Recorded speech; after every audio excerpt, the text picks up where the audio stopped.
A patient presents to the ER complaining of pain in his heart. When the nurse asks him to point to the area that he feels the pain, he places his finger on the bony protuberance just below his rib cage. Seeing this, the nurse has reason to suspect that his pain may be gastrointestinal or musculoskeletal in origin as well as cardiac. What bony protuberance is this patient likely touching? A. The manubrium. B. The costal cartilage. C. The body of the sternum. D. The xiphoid process.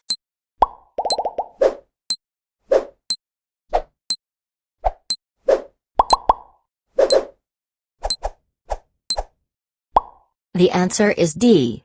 The xiphoid process. The costal cartilage of the ribcage is joined to the sternum, which is made up of 3 bony structures. The most superior is the manubrium, which articulates not just with the costal cartilage of the first rib but also with the clavicles. The body of the sternum is inferior to the manubrium, and articulates with the 2nd through 5th ribs. The xiphoid process is a small protuberance just below the body of the sternum, at the point where the bottom of the ribcage meets the sternum. It is an attachment point for several muscles, including the diaphragm, the rectus abdominis, and the transverse abdominis. This is a common location for referred pain from gallbladder disease, GERD, or pain due to musculoskeletal injury or irritation.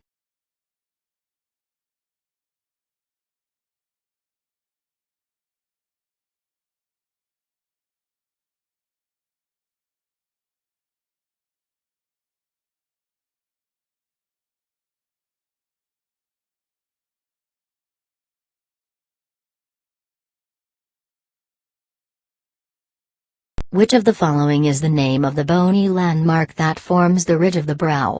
A. The coronoid process. B. The globula. C. The superciliary arch. D. The orbit.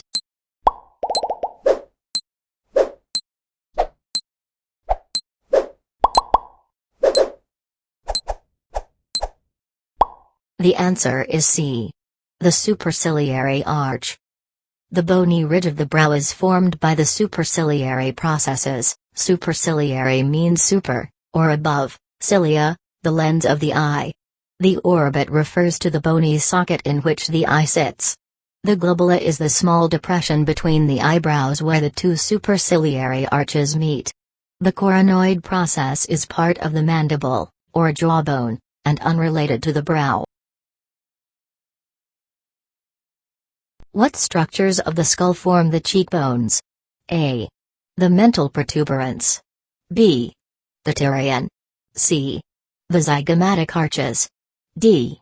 The styloid processes.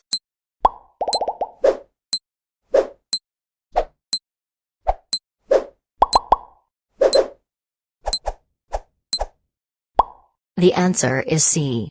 The zygomatic arches. The cheekbones are formed by the zygomatic arches, which are part of the temporal bones of the face. The mental protuberance forms the chin, the styloid processes are just under the ears and serve as an attachment point for several muscles of the mouth and throat, and the pterion is the suture where the frontal, parietal, temporal, and sphenoid bones come together.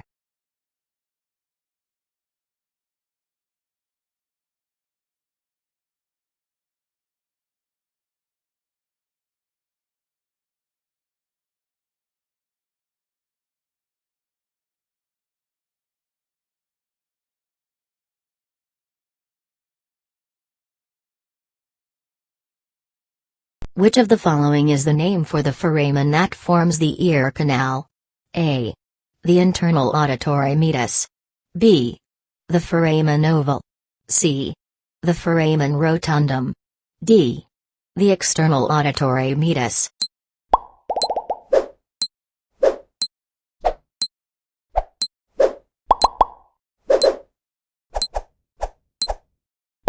The answer is D. The external auditory meatus. The foramen that forms the ear canal is called the external auditory meatus. This travels through the temporal bone and joins the inner ear to the outer ear. The internal auditory meatus passes through the temporal bone between the posterior cranial fossa and the inner ear, and is the track through which the vestibulocochlear nerve, the facial nerve, and the labyrinthine artery travel from the inner ear toward the CNS. The foramen oval and foramen rotundum are both openings in the sphenoid bones and have to connection to the ear.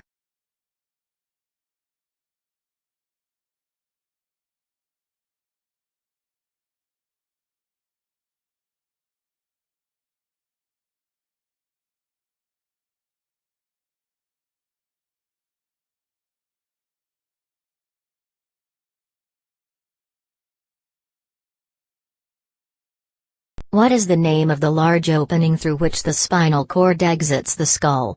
A. The jugular foramen. B. The foramen secum. C. The foramen magnum. D. The foramen spinosum.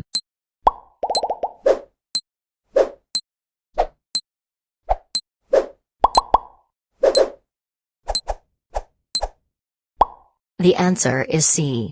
The foramen magnum. The large opening in the occipital bone at the base of the skull through which the spinal cord exits the skull is called the foramen magnum, or large hole.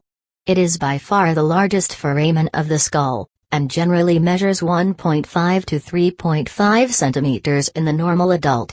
The foramen spinosum, foramen secum, and jugular foramen are all smaller foramen of the skull that transmit various blood vessels and cranial nerves.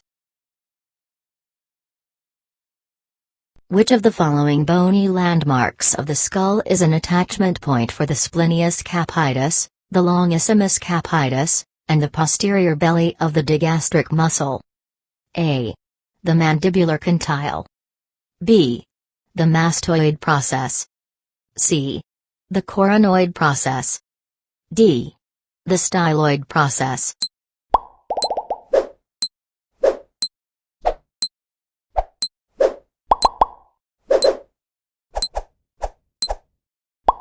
The answer is B. The mastoid process. The splenius capitis, the longissimus capitis, and the posterior belly of the digastric muscle all attach to the mastoid process, a bony protuberance on the inferior border of the temporal bone. This landmark is also an attachment point for the sternocleidomastoid muscle. The styloid process of the temporal bone is directly anterior to the mastoid process, and is an attachment point for multiple ligaments and the styloglossus muscle, the stylohyoid muscle, and the stylopharyngeus muscle. The mandibular condyle and coronoid process are both part of the mandible and do not form any attachments to the muscles of the neck.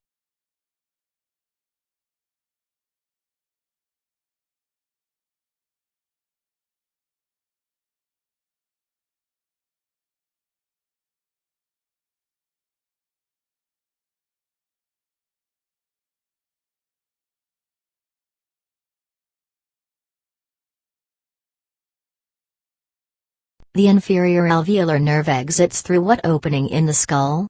A. The foramen rotundum. B. The greater palatine foramen. C. The mental foramen. D. The supraorbital foramen.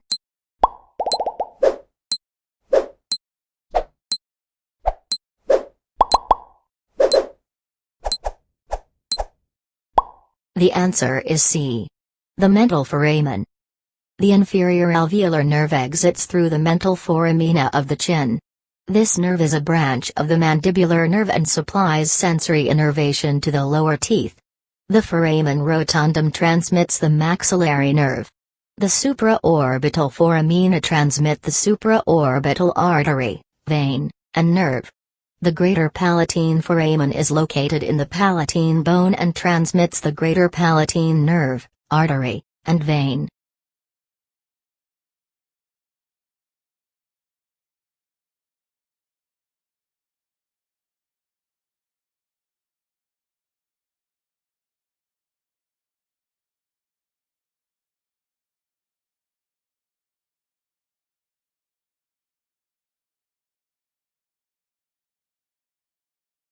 The falx cerebri attaches anteriorly to the skull at what landmark?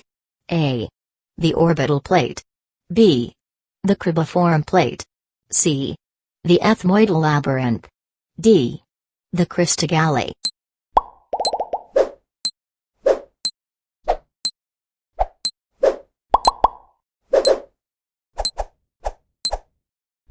The answer is D.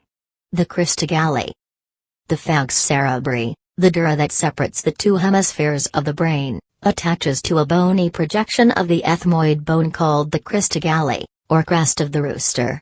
This projection is a distinct landmark that arises from the cribriform plate. The ethmoidal labyrinth and orbital plate do not form many attachments to the dura of the brain.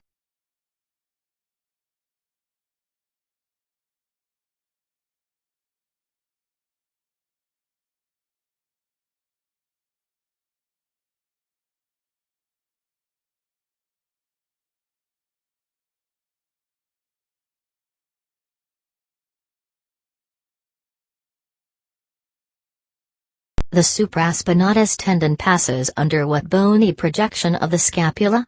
A. The acromion. B. The superior angle of the scapula. C. The coracoid process. D. The spine of the scapula.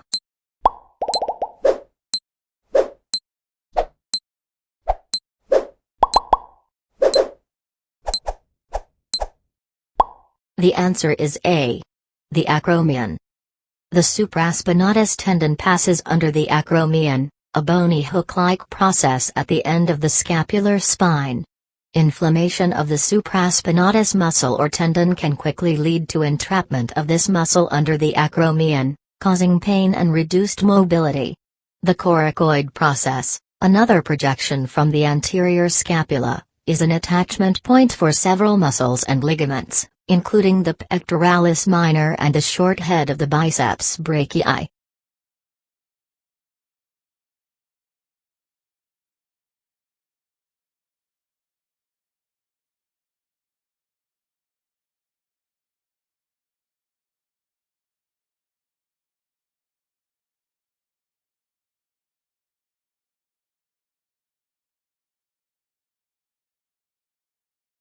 What is the large, fan-like ridge of bone that can be palpated just below the waist? A. The anterior inferior iliac spine. B. The iliac crest. C. The greater sciatic notch. D. The anterior superior iliac spine.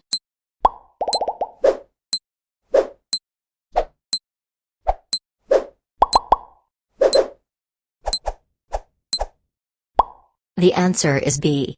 The iliac crest. The large, fan-like ridge of bone that can be felt just under the waist is the iliac crest.